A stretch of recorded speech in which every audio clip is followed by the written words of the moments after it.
संविधान केवल वकीलों का दस्तावेज नहीं है, बल्कि यह जीवन का एक माध्यम है।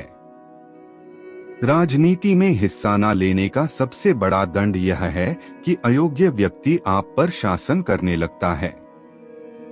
पौधे को पानी की जरूरत पड़ती है, उसी तरह एक विचार को प्रचार प्रसार की जरूरत होती है, वरना दोनों मुरझाकर मर जाते हैं।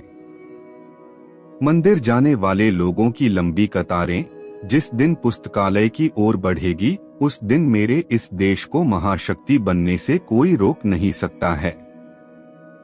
शिक्षित बनो, संगठित रहो, संघर्ष करो।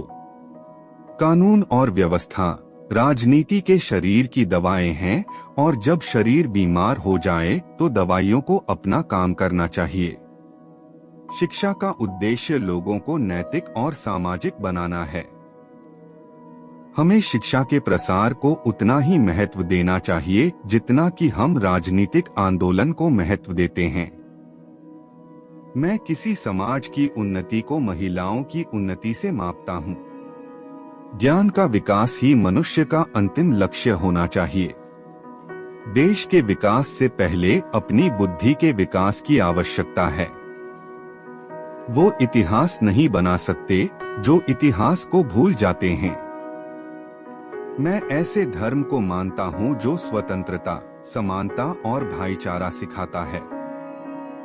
हमें अपने पैरों पर खड़े होना है, अपने अधिकार के लिए लड़ना है, तो अपनी ताकत और बल को पहचानो, क्योंकि शक्ति और प्रतिष्ठा संघर्ष से ही मिलती है।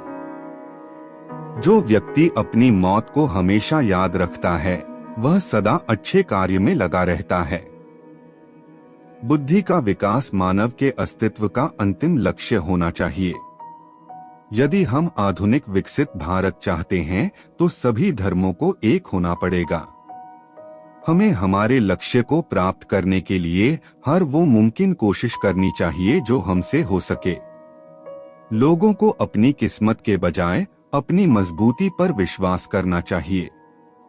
जीवन लंबा नहीं, बल्कि महान होना चाहिए। अगर आप मन से स्वतंत्र हैं, तो वास्तव में आप स्वतंत्र हैं।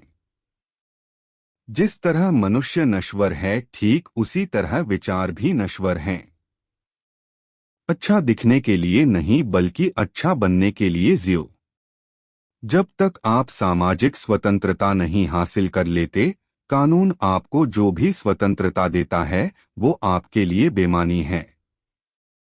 एक सफल क्रांति के लिए सिर्फ असंतोष का होना ही काफी नहीं, बल्कि इसके लिए न्याय, राजनीतिक और सामाजिक अधिकारों में गहरी आस्था का होना भी बहुत आवश्यक है।